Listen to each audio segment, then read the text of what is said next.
আজ বেশ সকাল থেকেই বৃষ্টি হচ্ছে আর আকাশটা মেঘলা করে গেছে। আর এখন তো প্রায় বিকেল হতেই যায়।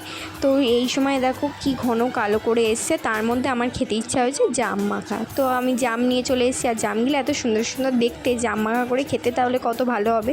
তাই এখন জাম মাখতে বসে গেছি। একটু নুন, একটু কাঁচা লঙ্কা আর একটু চিনি দিয়ে ভালো করে জামটাকে এখন মাখাচ্ছি। একটু লেবু পাতা থাকলে ভালো, তো লেবু পাতা থাকলে ভালো করে একটু মাখা যেত। আর এখন তো ফোন খুললেই জাম মাখার ভিডিও আসছেই চোখের সামনে।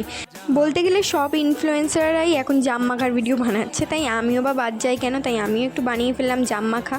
আর জাম মাখা খেতে কিন্তু সত্যি বলতে খুব সুন্দর হয়েছিল খাওয়াটা। তোমরা পারলে কিন্তু এভাবে বাড়িতে বানিয়েও ট্রাই করে দেখতে পারো। তো আমার জাম মাখা এখানে রেডি, আর আমিও রেডি খাওয়ার জন্য। একটা সুন্দর বেশ স্মেলটা আসছিল, তো আমি একটু জামটা খেয়ে দেখলাম। সত্যি কিন্তু দারুণ মাখিয়েছিলাম জামটা, আর হেভি টেস্ট হয়েছিল। বাট ঝালটা একটু কম হয়ে গেছিলো, কেন জানি না, 2টো লঙ্কা দিয়েছি তারপরেও। বাট ঠিক আছে, চলো আজকের জন্য বাই।